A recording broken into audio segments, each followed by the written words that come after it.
शदीद बारिशों के बायस दरिया स्वात बिफर गया। बड़ा सैलाबी रेला 18 अफराद को बहा ले गया। 3 अफराद को बचा लिया गया। 5 लाशें निकाल ली गई। दीगर 10 अफराद की तलाश के लिए रेस्क्यू ऑपरेशन जारी है।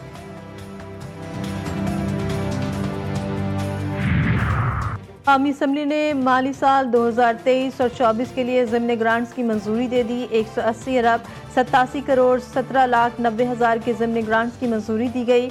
ऑपोजिशन का शदीद एहतजाज, ऐवान मछली बाजार बन गया। बजट नामंजूर के नारे, एजेंडे की कॉपियां फाड़ दी। हुकूमत रुकन तारिक फजल चौधरी की ऑपोजिशन के सीनियर रहनुमाओं से बातचीत करके माहौल को पुरसकून करने की कोशिश।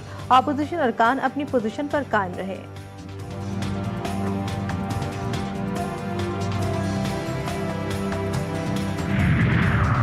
पाक फौज इलाकई अमन इस्तेहकाम का ज़ामिन, इदारों के दरमियान हम आहंगी, यकजहती और कौमी तरक्की के लिए नागुज़ीर। रियासती नज़्म नफ्स के निज़ाम में बासलाहियत शफ़ाफ सिविल ब्यूरोक्रेसी का किरदार नहायत अहम है।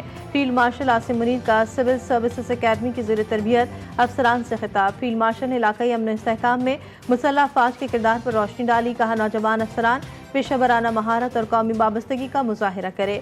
ज़ेर तरबियत अफसरान पाक आर्मी की फॉर्मेशन के साथ मुंसलिक रहे। ज़ेर तरबियत अफसरान ने मुसल्लह अफ़वाज के मैकेनिज़्म का तजुर्बा हासिल किया।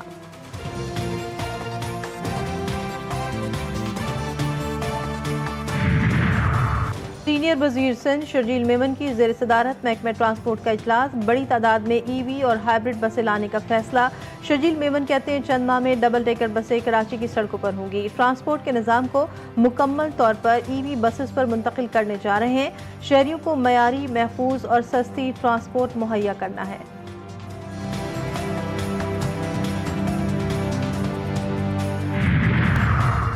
और ईरान में मुकीम यहूदी बिरादरी का ईरानी सुप्रीम लीडर से जाते इजहार यकजहती का इजहार।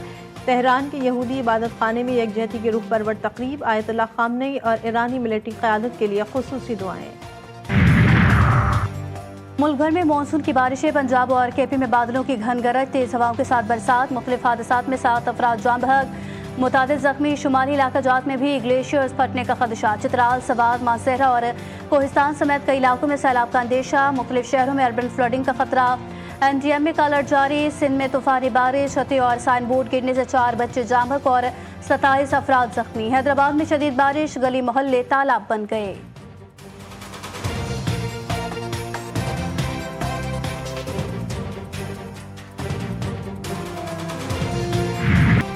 खुसूसी नशस्तों पर नज़रसानी की अपीलों पर समाअत करने वाला 11 रुकनी बेंच टूट गया। जस्टिस सलाउद्दीन की केस की समाअत में बैठने से मुआज़रत का अवाम का अदलिया पर एतमाद लाजिम है। ज़रूरी है किसी फरीक का बेंच पर एतराज़ ना हो। हामिद खान ने बेंच में कुछ जजेस की शमूलियत पर एतराज़ किया। जिन जजेस की 26वीं तरमीम के बाद बेंच में शमूलियत पर एतराज़ हुआ, मैं भी उनमें शामिल हूँ। मैं इन वजूहात की बिना पर बेंच पर मजीद नहीं बैठ सकता।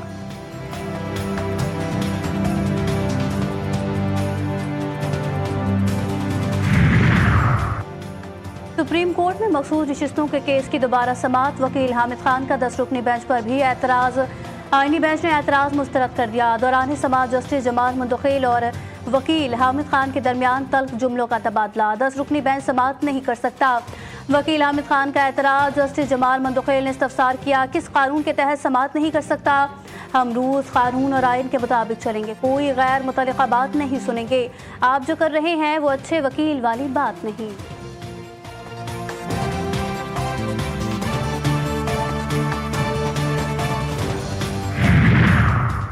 अमरीका की ईरान को एक बार फिर जौहरी मुज़ाकरात की मेज़ पर लाने की कोशिशें। ईरान को इक़्तिसादी पाबंदियां खत्म करने की पेशकश कर दी।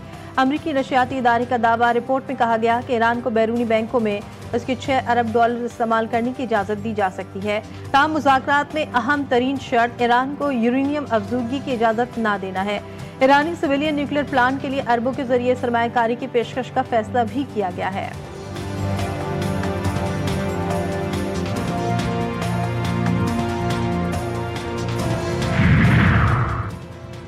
अमरीकी सदर के साथ मुलाकात का फिलहाल कोई मंसूबा नहीं। ईरानी वज़ीर ख़ारजा की तरदीद। अब्बास अराग़ची कहते हैं, अगले हफ्ते कोई ईरानी वक्त वाशिंगटन नहीं जा रहा। जायजा ले रहे हैं अमरीका के साथ बातचीत का कोई फ़ायदा होगा या नहीं।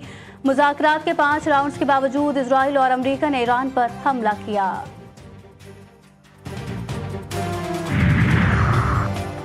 मारूफ फुटबॉलर क्रिस्टियानो रोनाल्डो की सऊदी फुटबॉल क्लब अल नसर के साथ मुआहदे में 2 साल के लिए तोसी।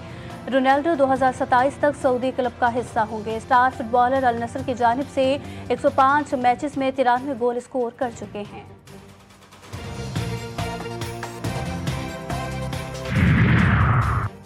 सिल्वर मेडल हासिल करने वाली पाकिस्तानी वॉलीबॉल टीम का वतन वापसी पर शानदार इस्तकबाल। लाहौर एयरपोर्ट पर खिलाड़ियों पर गुलपाशी की गई, फूलों के हार पहनाए गए। एशियन वॉलीबॉल नेशंस कप के फाइनल में पाकिस्तानी टीम को बहरीन ने हराया था।